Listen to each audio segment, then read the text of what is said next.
Good morning, students. Here I am Upendra Kumar Sinha, Department of Mathematics from Bhagavad Vidyapeeth, Chhabra.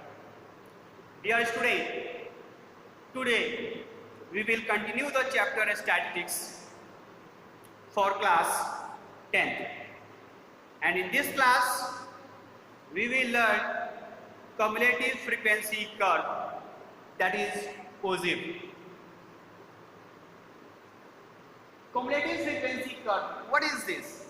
It is a freehand graph. It is a freehand graph which shows the curve of a cumulative frequency distribution. यह एक free handed graph है जो कि cumulative frequency curve को show करता है, distribution को show करता है। तो cumulative frequency curve जिसको हम लोग OSIF कहते हैं, ये टू टाइप्स के होते हैं। फर्स्ट जो होता है वो लेस देन सीरीज होता है और सेकेंड होता है मोर देन सीरीज। फर्स्ट जो है वो लेस देन सीरीज और सेकेंड है मोर देन सीरीज। तो in less than series on a graph paper, upper class limit along the X axis, upper class limit को हम लोग एक्स एक्सिस पर रखते हैं and the corresponding cumulative frequency जो होता है अलोंग विथ वाई एक्सिस।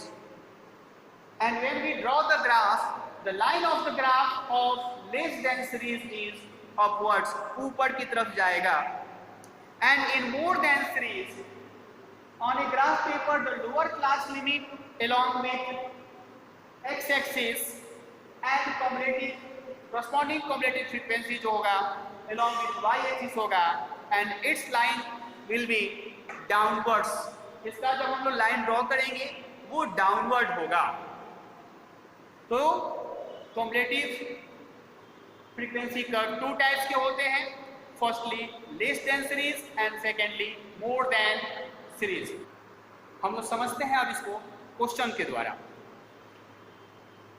यहाँ पर daily income and number of workers is given. Daily income 100 to 120, 120 to 140, 140 to 160, 160 to 180 and 180 to 200 दिया हुआ है। 100 to 120 का डेली वर्कर्स की संख्या है, यहाँ पर 10 नंबर ऑफ वर्कर 10 है, यहाँ पर 15, 10, 5 and 10। Convert it to less than type cumulative frequency distribution and draw the its OSIF। तो हम लोग को यहाँ पर OSIF ड्रॉ करना है। अब इसके लिए हम लोग क्या करते हैं, तो सबसे पहले हम लोग लेस देन टाइप टेबल को तैयार करेंगे जिसमें डेली इनकम हो गया। तो लेस देन में बताया गया था कि अपर लिमिट जो होता है, अपर क्लास लिमिट जो होता है अलोंग विथ एक्स एक्सिस होता है। तो यहाँ पर लेस देन 120 जिसकी कम्युलेटिव फ्रीक्वेंसी 10 होगा, लेस देन 140 तो कम्युलेटिव फ्रीक्वेंसी में हम ऐड करेंगे, यहाँ पर ये 25 हो जाएगा। Less than 160 25 plus 10 35, less than 180 35 plus 5 40 and less than 200 is 50।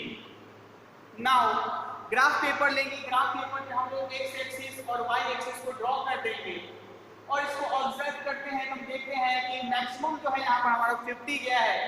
तो हम लोग 5, 10, 15, 20, 25, 30, 35, 40, 45, 50, 55 y एक्सिस पर ले सकते हैं। और यहाँ पर हम लोगों ने किंग का प्रयोग किया है क्योंकि यहाँ पे हमारा स्टार्टिंग हो रहा है 120 से। तो किंग जो है यहाँ से यहाँ तक तो 100 को शो करता है, उसके बाद फिर 20, 20, 20 आ गया। तो 100 प्लस 20 120, 140, 160, 180, 200। अब हमारा यहाँ पर है लेस देन 20 में 10 है, 120 पर 10 पर यहाँ पर एक पॉइंट को लेंगे। फिर 140 लेस देन 140 में 25 है, 25 पर जाकर एक पॉइंट लेंगे। फिर 160 पर है, 35 पर एक पॉइंट लेंगे। देन 40 एंड फाइनली 50 पर जाकर 200 है और इसको हम लोग रूलर की हेल्प से मैच कर देते हैं और इस तरह से हम लोग का ये कम्युलेटिव फ्रीक्वेंसी कर्व जो है लेस देन तैयार हो गया। अब कभी इसी में क्वेश्चन को इंक्लूड कर देता है ऑल्सो मीडियन, फाइंड मीडियन, हम लोग को मीडियन यहाँ पर निकालना है। तो मीडियन को फाइंड करने के लिए चूंकि n इज इक्वल टू यहाँ पर कितना है, n इक्वल टू 50 है, तो n/2 इक्वल टू 25 होगा। तो कम्युलेटिव फ्रीक्वेंसी में 25 पर जाएंगे, यहाँ से परपेंडिकुलर लाइन ड्रॉ करेंगे और फिर वहाँ से भी नीचे एक्स एक्सिस पर परपेंडिकुलर लाइन ड्रॉ करेंगे। जिस पॉइंट पर मिलेगा यह मीडियन हो जाएगा। तो सबसे पहले n/2 को फाइंड करेंगे और n/2 को फाइंड करने के बाद हम लोग क्या करेंगे कि कम्युलेटिव फ्रीक्वेंसी कर्व में जाएंगे और वहाँ से 25 से परपेंडिकुलर लाइन ड्रॉ करेंगे, जो कि कम्युलेटिव फ्रीक्वेंसी कर्व हम लोग लाइन में ड्रॉ किए थे इसके ऊपर, और फिर जिस पॉइंट पर टच करेगा वहाँ से परपेंडिकुलर लाइन ड्रॉ करेंगे एक्स एक्सिस पर, और यहाँ जिस पॉइंट मिलेगा तो यह मीडियन हो जाएगा। सपोज यह अगर मीट करता है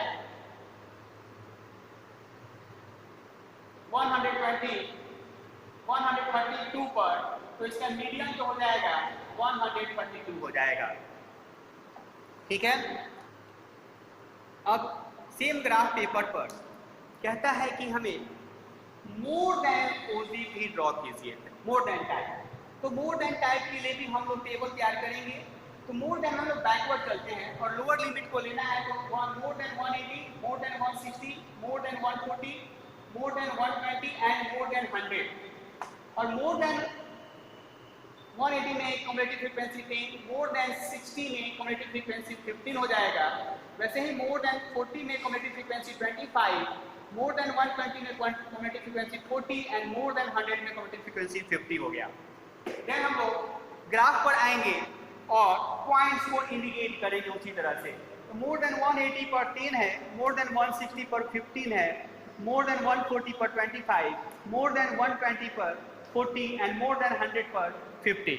और फिर इसको हम लोग फ्री हैंडेड नहीं मीन्स रूलर्स की मदद से स्ट्रेट इसको मैच कर देंगे। इस तरह से आप देख रहे हैं कि लेस देन में जब हम लोग ड्रॉ किए थे तो ग्राफ अपवर्ड था, लाइन अपवर्ड था, और मोर देन में देखिए डाउनवर्ड है। ठीक है।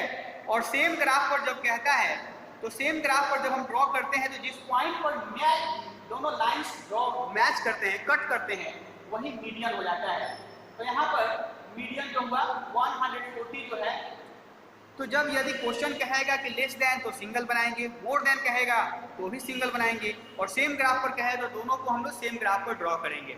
इस तरह से आज आप लोगों ने कम्युलेटिव फ्रीक्वेंसी कर्व को ड्रॉ करना सीखा। आई होप आप इंजॉय किए होंगे। आप इसके रिस्पेक्ट में एक्सरसाइज 14.4 को कंप्लीट कर सकते हैं। Thank you, have a nice day.